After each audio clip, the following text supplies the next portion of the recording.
ብዙ ወንዶች የአንዲትን ሴት ኢጎ ወይም ከልክ ያለፈ ኩራት ለመስበር በሚያደርጉት ጥረት ሳያውቁት የራሳቸውን ዋጋ ያረክሳሉ፣ ግንኙነቱንም ሙሉ በሙሉ ያበላሻሉ። እሷን ለማሸነፍ ብለህ የምታደርገው ትግል በተቃራኒው እሷ ካንተ እንድትርቅና እንድትንቅህ እያደረጋት ይሆን? ከዚህ በፊት በሰራሁላችሁ ቪዲዮ ላይ ስለ 4ቱ የኢጎ አይነቶች ባጭሩ ተመልክተናል። ቪዲዮውን በዚህ ቪዲዮ ዲስክሪፕሽን ላይ አስቀምጥላችኋለሁ። ዛሬ ደግሞ አብዛኞቻችሁ ሳታውቁት የምትሰሯቸውን የእሷን ኢጎ ይበልጥ የሚያሳብጡ 5 ትላልቅ ስህተቶችንና እነዚህን ስህተቶች ወደ ስልታዊ ድል እንዴት እንደምትቀይሩ በተግባራዊ ሳይኮሎጂ እንመረምራለን። ይህ ዝም ብሎ ተራ ምክር አይደለም። የሰውን ልጅ ባህሪ የሚቀይሩ በሳይንስ የተረጋገጡና በስትራቴጂ የታገዙ እውነታዎች ናቸው። እስከ መጨረሻው ድረስ ተከታተሉኝ። የመጀመሪያውና ትልቁ ስህተት እሷ ኩራት፣ ንቀት ወይም ግዴለሽነት ስታሳይህ አንተም በበለጠ ኩራትና ቁጣ ምላሽ መስጠትህ ነው። እሷ ካልደወለች እኔም አልደውልም፣ እሷ ፊት ካጠቆረችብኝ እኔም አጠቁራለሁ በማለት ፊት ለፊት ትጋፈጣታለህ። ይህ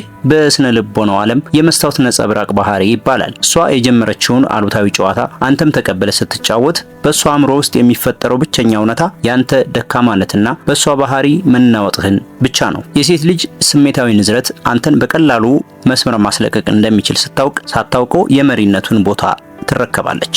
እናም መፍትሄው ይሄ ነው። እሳት በነደደበት ላይ እንጨት አትጨምር። እሷ የኢጎ ጨዋታ ስትጀምር ስሜታዊ ሆነ ከመጨቃጨቅ ወይም ተመሳሳይ ድራማ ከመስጠት ይልቅ ዝምታን ምረጥ። ይህ ዝምታ ግን የሽንፈት ወይም የጭንቀት ዝምታ ሳይሆን ሙሉ በሙሉ በራስ መተማመን የሚታይበት ንቁ ዝምታ ነው። በሳይኮሎጂ ጥናቶች መሰረት የሰው ልጅ አእምሮ ለቁጣ ወይም ለጭቅጭቅ ምላሽ ለመስጠት የተዘጋጀ ነው። ነገር ግን ፍጹም ያልተጠበቀ ዝምታ ሲገጥመው ግራ መጋባትና ስጋት ይፈጠራል። እሷ ስትጮህ ወይም ስታኮርፍ አንተ ምንም እንዳልተፈጠረ ሆነ በተረጋጋ ስሜት ዝም ስትል በእሷ አእምሮ ውስጥ ትልቅ የጭንቀት ጥያቄ ይፈጠራል። ይህ ሰውዬ ለምን አልተናደደም? እኔን ማጣት አይቆጨውም ማለት ነው ወይስ ሌላ የተደገፈበት ነገር አለ የሚል ስጋት ይገባታል። ያንተ ዝምታ እሷ ራሷንና ባህሪዋን እንድትገመግም የሚያስገድድ ትልቅ መስታወት ሆኖ ያገለግላል። ዝምታ ካንተ ቁጣ በላይ ኃይል አለው። ሁለተኛው ስህተት ከመጠን በላይ ማብራሪያ መስጠት ነው። እሷ ስትርቅ፣ ስሜቷ ሲቀየር ወይም የቴክስት መልእክት በሰዓቱ መመለስ ስታቆም ብዙ ወንዶች የሚወድቁበት ትልቅ ወጥመድ አለ። ምን አጠፋው?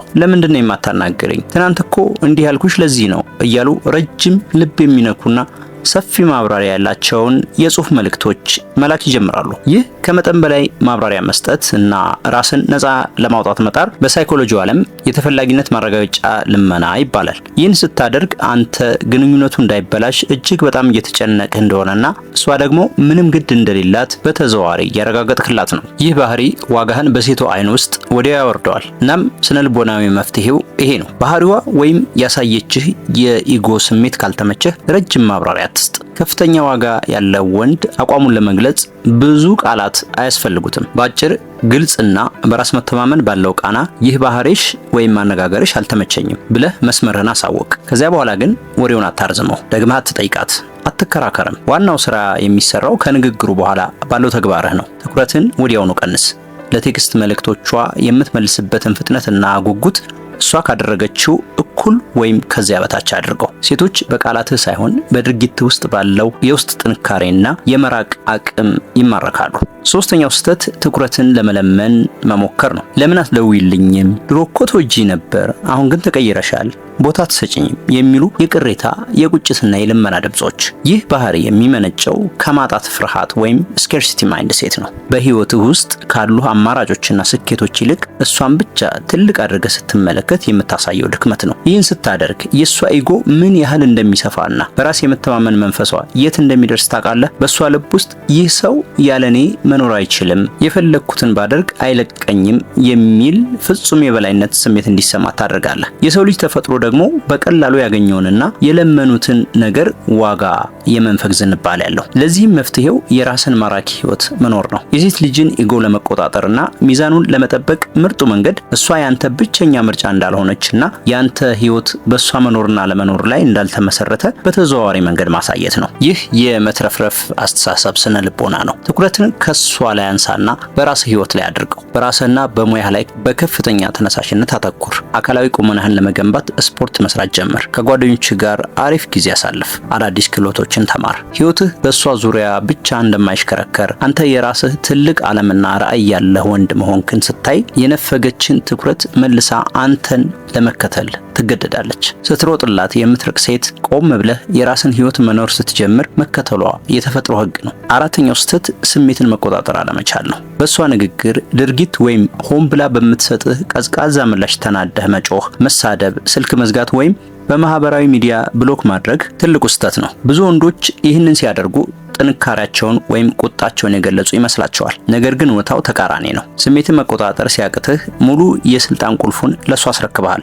ሴቶች በተፈጥሯቸው የወንድ ልጅ ስሜታዊ ጥንካሬ ለመፈተን የጥንካሬ ፈተናዎችን ያደርጋሉ። ይህን የምናገረው ይናደዳል ወይስ ይረጋጋል ብላ አእምሮህን ትፈትነዋለች። ስትናደድላት ፈተናውን ወድቀሃል ማለት ነው። አንተን የምትመራበትንና ስሜትን የምታናውጥበትን የሪሞት ኮንትሮል ቁልፍ በእጇ እየሰጣት እንደሆነ ወቀው። እናም መፍትሄው እውነተኛ ወንድነት ስሜትን መደበቅ ሳይሆን ስሜትን የመግራትና የመቆጣጠር ብቃት ነው። እሷ ምንም አይነት የኢጎ ድራማ ብትሰራ ያንተን የውስጥ ሰላምና የተረጋጋ ማንነት እንደማትነካው በተግባር አሳያት። የጥንታውያኑ ስቶይኮች መርህ እንዲህ ይላል፣ ማንኛውም ነገር ሊያስቆጣህ የሚችለው አንተ ለአእምሮህ ያንን ነገር እንዲያስቆጣህ ፈቃድ ስትሰጠው ብቻ ነው። እሷ አንተን ለማናደድ ወይም ለማስቀናትም ላይ የምታደርገውን ነገር ስታይ አንተ ግን ፈገግ ብለህ ተጫዋች ሆነህ ወይም ፍጹም በተረጋጋ መንፈስ ጉዳዩን በትዕግስት ስታልፈው እሷ የቁጥጥር ስልጣኑን ታጣለች። ያንተ የማይናወጥ መረጋጋት የእሷን የኢጎ ማዕበል ወይም ከልክ ያለፈ ኩራት ሙሉ በሙሉ ጸጥ ያደርገዋል። አንተን ማንቀጥቀጥ እንደማትችል ስታውቅ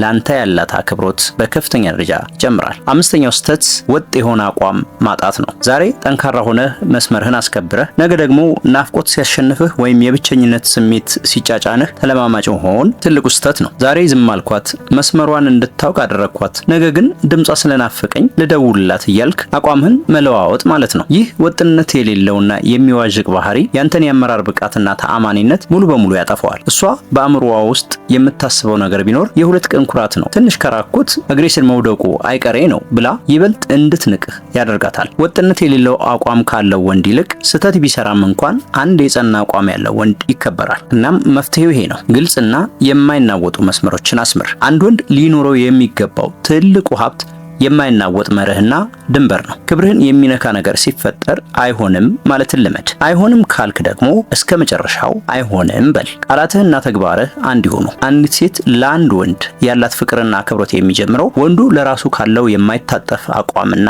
መርህ ነው። ድንበርህን ስታስከብር መጀመሪያ ላይ ልትቀየም ወይም ልትርቅህ ትችላለች። ነገር ግን በረጅም ጊዜ ሂደት ውስጥ ካንተ ውጪ መሄድ እንደማትችልና ያንተ መርህ ማክበር እንዳለባት በግልጽ ትረዳለች። እንግዲህ ቤተሰቦች የሴቶችን ኢጎ መቆጣጠር ማለት ሌላውን ሰው መጉዳት፣ መበቀል፣ ማሳነስ ወይም የስነ ልቦና ጥቃት ማድረስ ማለት አይደለም። ይልቁኑ የራስን ክብር፣ የራስን ዋጋና ፈጣሪ የሰጠህን ወንዳዊ ማንነትና መሪነት አለማጣትና ማስከበር ማለት ነው። አንተ ራስህን በምትፈልገው ልክ ስታከብርና መስመርህን ስታሰምር ሌላው ሰው አንተን ከማክበር ውጪ ምንም አማራጭ አይኖረውም። ዛሬ ካነሳናቸው ከነዚህ 5 ስህተቶች ውስጥ አንተን በብዛት የገጠመ ወይም ሳታውቀው የሰራኸው ስህተት የትኛው ነው? አሁን ህይወትህ ላይ የትኛውን መፍትሄ ለመተግበር ወስነሃል? አስተያየትን አሁኑኑ ኮሜንት ላይ አስፍርልኝ። እያንዳንዱን ኮሜንት አነባዋለሁ። ቪዲዮ ጠቃሚ ሆኖ ካገኘኸው ላይክ ማድረግና ይህን እውቀት ለሚፈልጉ ወንድሞች ማጋራት አትርሳ። ለቻናሉ አዲስ ከሆንክ ደግሞ ሰብስክራይብ በማድረግ የምንለቃቸውን ቪዲዮዎች